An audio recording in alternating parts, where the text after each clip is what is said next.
прямом эфире информационная программа «Вести Чеченская Республика». Мои коллеги и Арам Занабуев готовы рассказать о самых заметных событиях к этому часу. Ассаламу алейкум. Главное сегодня.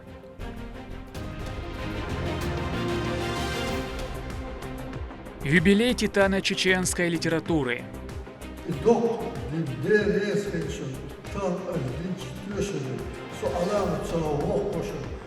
85-летие отмечает писатель и поэт Эдуард Мамакаев. О чем мечтает и чем гордится мастер пера.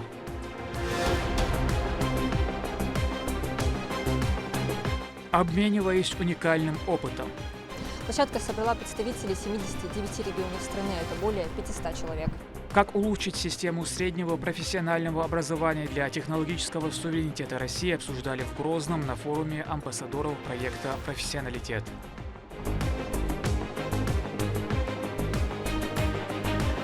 Закон – это уклонение от проблем. Уничтожение вооружения в специализированной мастерской производится в следующем порядке.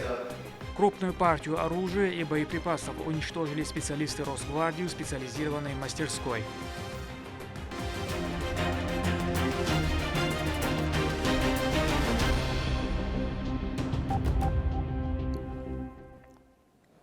Писатель, поэт, переводчик и публицист. Свое 85-летие отмечает Эдуард Мамакаев. Отдать дань уважения его творчеству в Грозненском дворце торжеств собрались представители интеллигенции.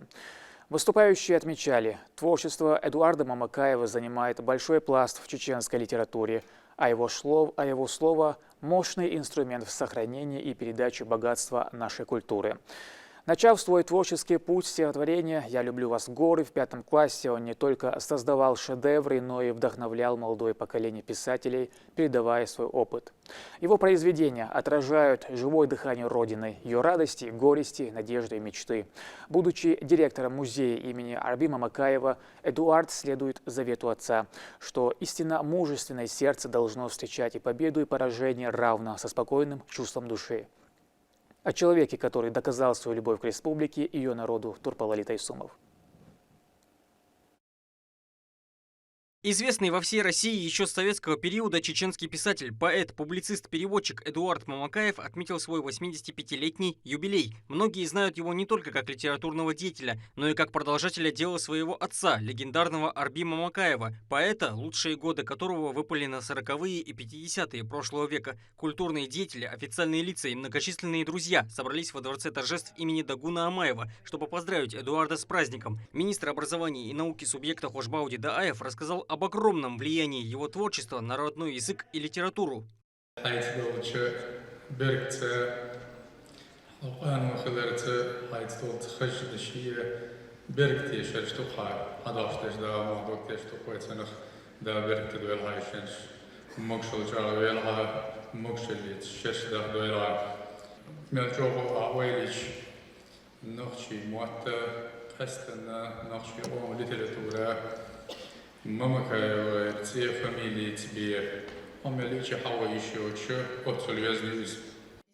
Председатель Союза писателей субъекта Аламхат Ельсаев рассказал, что Эдуард посвятил много времени, чтобы сохранить и приумножить память о своем отце, переводя его книги, создав музей в его честь. Там воссоздан быт его времени и сохранены уникальные экспонаты из личных вещей.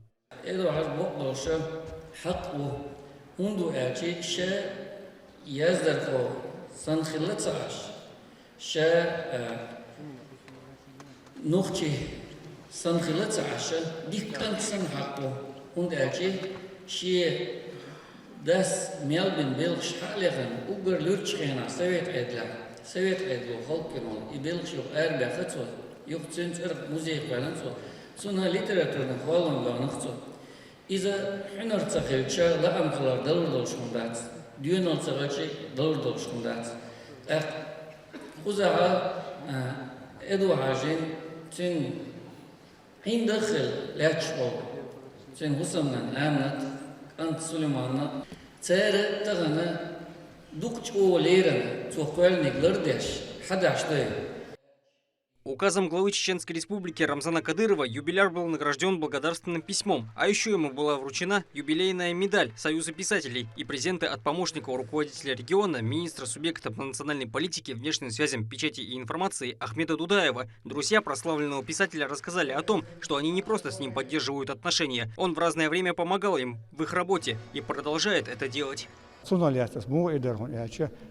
Ветеранская организация, группа советских войск Германии, председатель ВУСа, тхон гона остал дяш, тхадуат того дикого, музей дуатой, агоши го дица дюс, тунга дукол масал уеча, тхон алу дега, дала дуку шешка вехе могшалил. Тход доис дела дикханю, кварт бо мобон яча, вай Великая Отечественная война и тем основной ютра ючена. Тут я свой год дух был бин шере онята республика, астя архивный регта темш бин меткшет тем тя хиллаш эбяхнаш цараляс.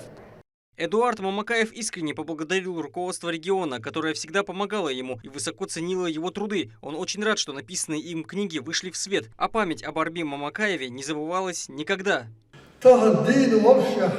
Ütsul doktu tjösel diasu, så rätt vaknas, alla tjå,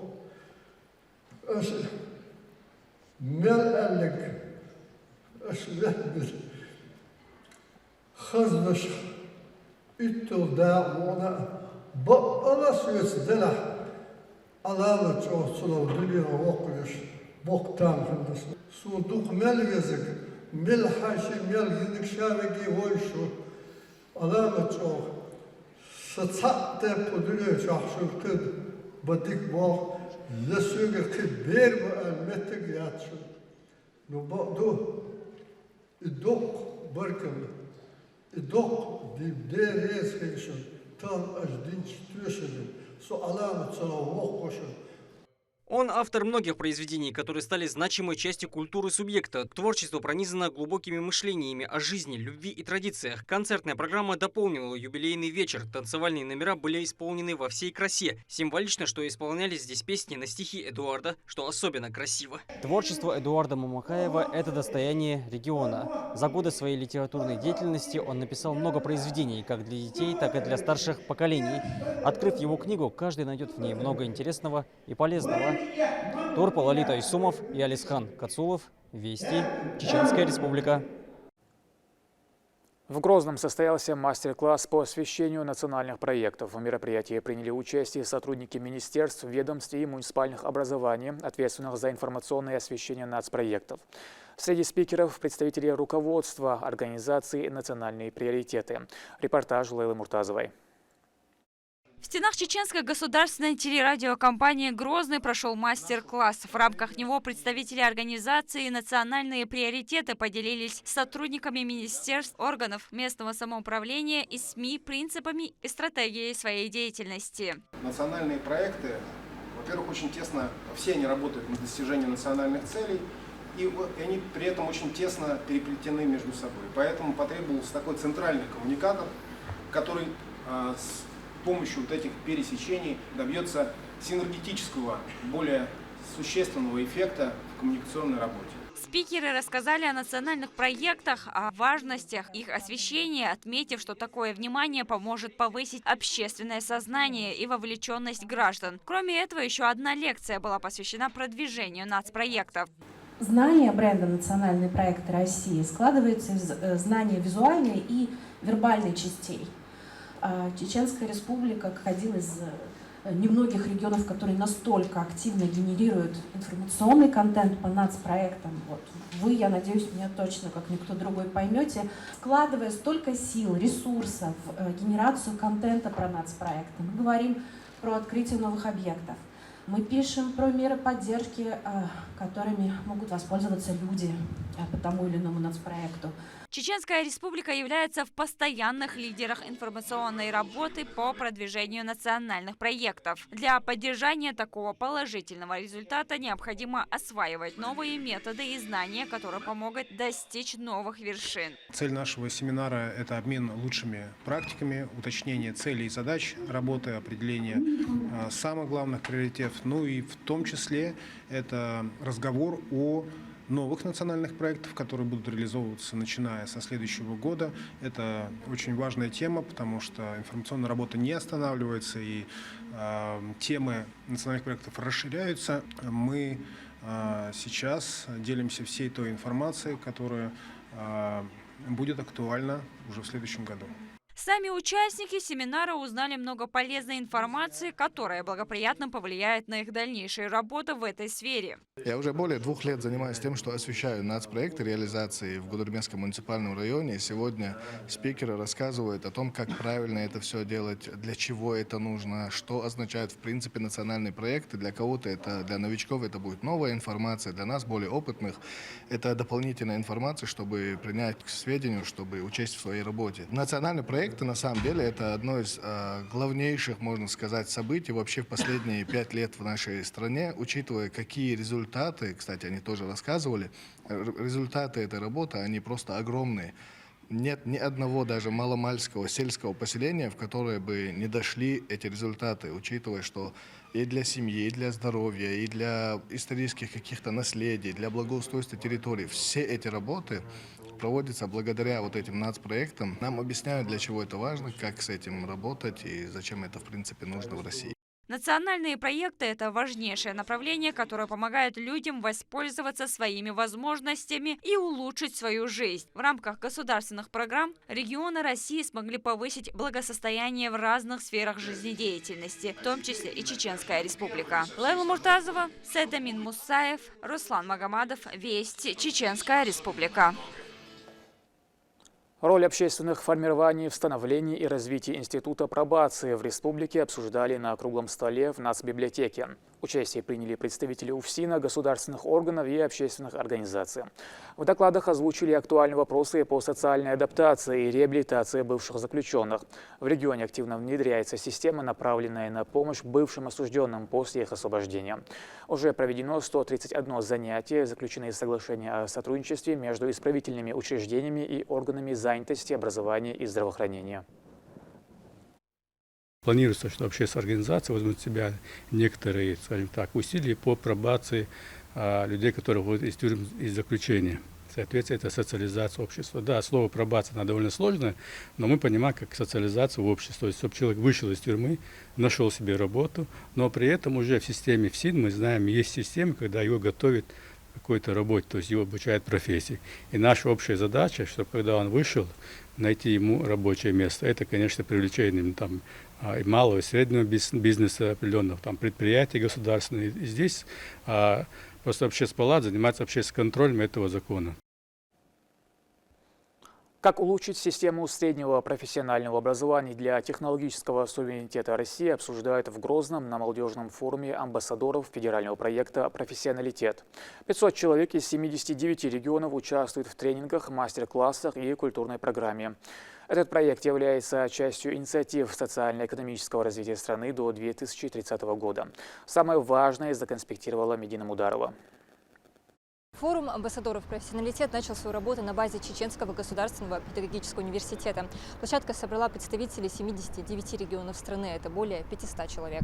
Студенты техникумов и колледжа, амбассадоры федерального проекта «Профессионалитет», победители различных конкурсов, а также преподаватели. На второй день форума для них организована увлекательная программа. Проводятся тренинги на различные темы. Я могу вас поздравить, всех нас, с тем, что на сегодняшний день больше 60% поступают в СПО. Это действительно наш с вами общий успех, общая победа.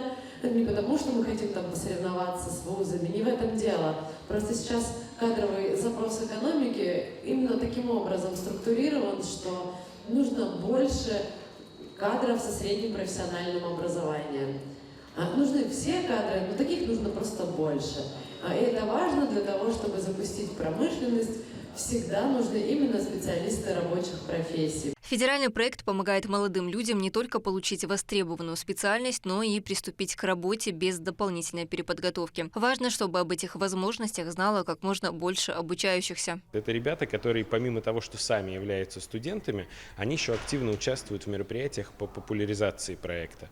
Они у нас ходят в школы, они приходят на дни открытых дверей и рассказывают ребятам про свою будущую профессию. Они активно работают с предприятиями, в том числе, которые являются базовыми для тех или иных кластеров профессионалитета, и знают не понаслышке, что это такое. Да? То есть это история про то, что именно амбассадор может девятикласснику максимально понятно, максимально качественно рассказать о том, что, собственно, быть токарем сейчас – это круче, чем быть юристом или экономистом, например. Организаторы Минпросвещения России и Институт развития профессионального образования. Центральная тема форума «Горящие сердца профессионалитета». Участники на различных площадках обсудили популяризацию рабочих профессий и узнали для себя множество полезной информации. Здесь такие отличные спикеры, которых я не видел на других форумах. Я имею огромный опыт участия в различных форумах, и поэтому